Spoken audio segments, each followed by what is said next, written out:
क्या आप जानते हैं कि अकबर ने स्वयं को अल्लाह का पैगंबर घोषित किया था? जी हाँ, 1579 में अकबर ने अबुल फजल के वालिद शेख मुबारक से एक फतवा जारी करवाया, जिसे मजहर कहा गया, जिस पर अकबर के दरबार के 6 प्रमुख उलेमाओं ने अपनी मोहर लगाई थी, जिसके अनुसार उलेमाओं ने अकबर को इमाम आदिल, सुल्तान आदिल, अमीर अली मोमिनीन, जिल्लुल्लाह एवं पादशाह इस्लाम व पादशाह गाजी घोषित कर दिया था। फतवे के अनुसार आखिरत के दिन जब अल्लाह रूहों का फैसला करेगा कि उन्हें जन्नत मिलेगी या जहन्नुम, तो अल्लाह के सबसे करीब इमाम आदिल ही होगा। इसलिए जो इमाम आदिल अर्थात अकबर की नाफरमानी करेगा वह अल्लाह का गुनहगार होगा।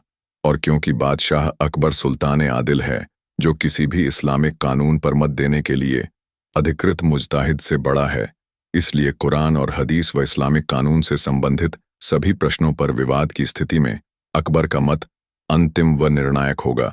और अकबर का वह मत न केवल उलेमाओं के लिए बल्कि पूरी सल्तनत के लिए फरमान होगा।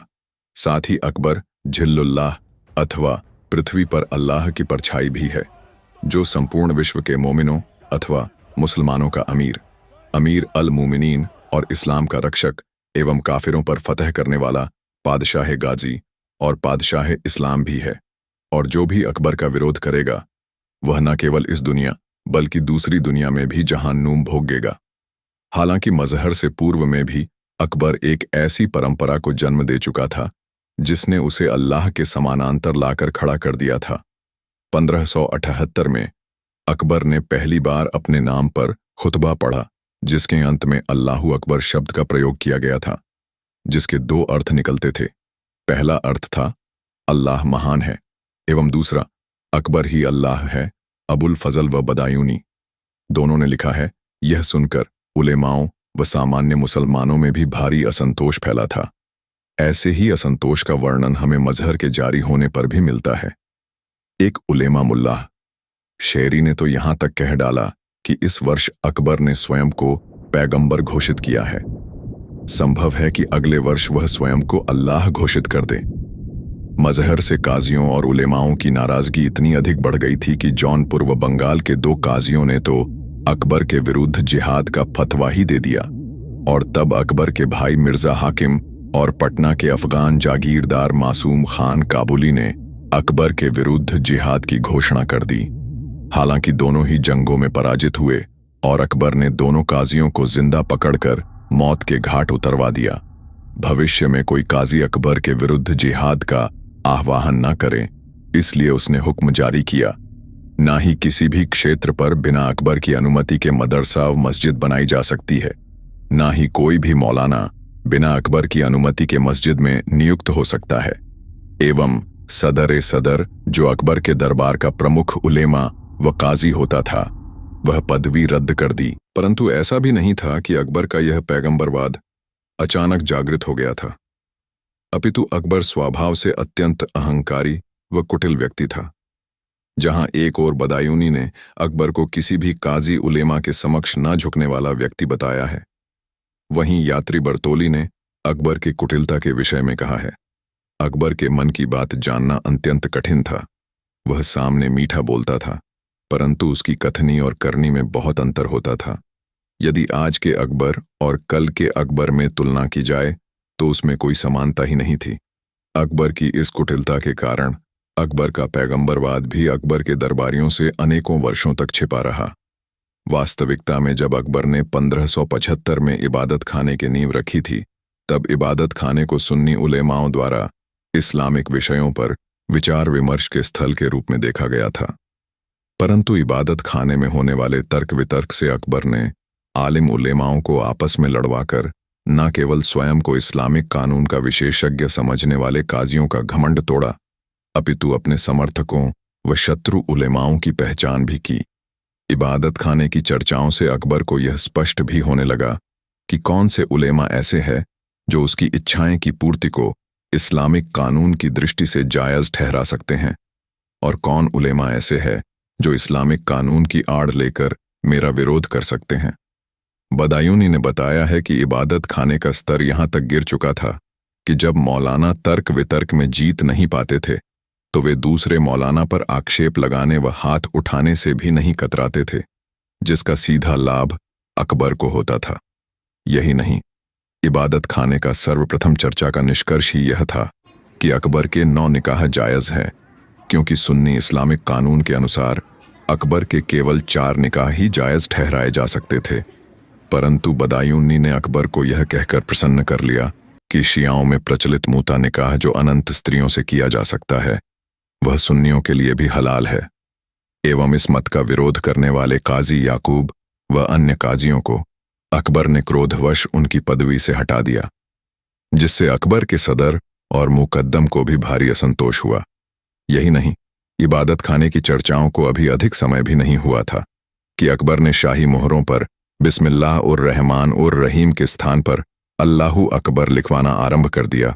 और जब अकबर के दरबारी हाजी इब्राहिम ने अकबर से कहा कि इसके 2 अर्थों में से एक अर्थ यह भी है कि अकबर ही अल्लाह है, इसलिए अकबर इसे अपनी मोहरों पर ना गुदवाए, परंतु अकबर ने इस पर सख्त नाराजगी जाहिर की।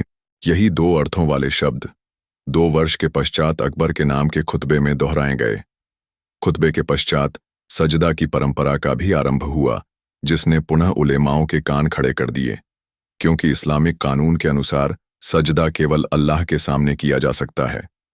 परंतु अकबर के दरबारी सूफी शेख ताजुद्दीन ने इंसाने कमील, जो इस्लाम की दृष्टि में संपूर्ण मनुष्य की परिकल्पना का परिचायक है, उसके सम्मुख सजदा करने को जायज़ बताते हुए अकबर को इंसाने कमील घोषित कर दिया, जिसका अर्थ था कि अकबर पैगंबर मोहम्मद के समान ही संपूर्ण मनुष्य है। अकबर का पैगंबरवाद धीरे धीरे अभिव्यक्ति पा रहा था, और एक दिन आया जब मजहर जारी हुआ, जिसने अकबर के पैगंबर बनने की इच्छा को लेकर मुसलमान उलेमाओं के सारे संदेह दूर कर दिए।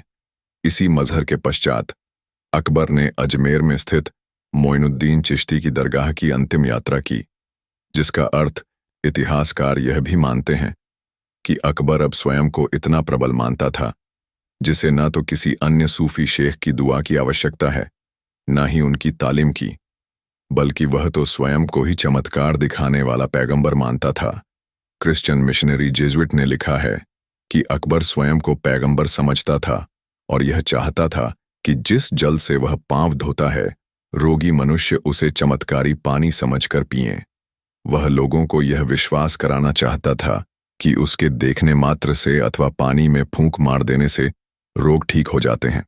अकबर की ऐसी विकृत सोच के कारण ही मजहर जारी होने के कुछ समय पश्चात ही 1582 में दीन ए इलाही का आगाज हुआ, जो अकबर का सूफीवाद से प्रेरित पैगंबरवाद था, जिसमें अकबर संपूर्ण मनुष्य था जो अल्लाह से भिन्न नहीं था, जिसे सूफी वहदत अल वजूद कहते हैं, जो सूफी पीर की भांति अपने चेलों को दर्शन देता था और उसके चेले उसे जमीन को चूमकर उसके सामने सजदा करते थे, अपनी पगड़ी उसके चरणों में रखते थे और अल्लाहु अकबर और जलाले जल्लूह कहकर आपस में अभिवादन करते थे। अकबर के दर्शन करने आए लोगों में वो सिक्के बांटता और रोगी बच्चों व बांझ स्त्रियों को अपने चमत्कार रूपी दर्शन देता था। और इस्लामिक परंपरा के अनुसार अकबर ने अल्लाह के ईमानदार सेवक 40 अब्दाल की एक परिषद बनाई, जो अकबर के इबादत खाने में अंतिम निर्णय करने के लिए अकबर द्वारा अधिकृत किए गए। यही वह समय भी था जब अकबर ने इबादत खाने में हिंदू, बौद्ध, जैन, पारसी, ईसाई व यहूदियों को भी आमंत्रित किया। परंतु इन चर्चाओं का उपयोग अकबर ने दूसरे पंथों का माखौल उड़ाने व दूसरों पंथों में स्वयं के पैगंबर होने का समर्थन प्राप्त करने में किया। इसी के साथ, क्योंकि अकबर पातशाह इस्लाम घोषित हो चुका था, उसने मजहबी क्रियाकलाप अपने हाथों में ले लिए और उलेमाओं के एकाधिकार समाप्त कर दिए गए। अनाधिकृत मस्जिदें ध्वस्त कर दी गई। सामान्य वर्ग के लिए अरबी भाषा का पठन पाठन बंद कर दिया गया। प्रामाणिक कुरान को संकलित कर अप्रामाणिक कुरान को जला दिया गया। मोहम्मद, मुस्तफ़ा व अन्य पैगंबर के नामों को दरबार में उच्चारित करने पर पाबंदी लगा दी गई।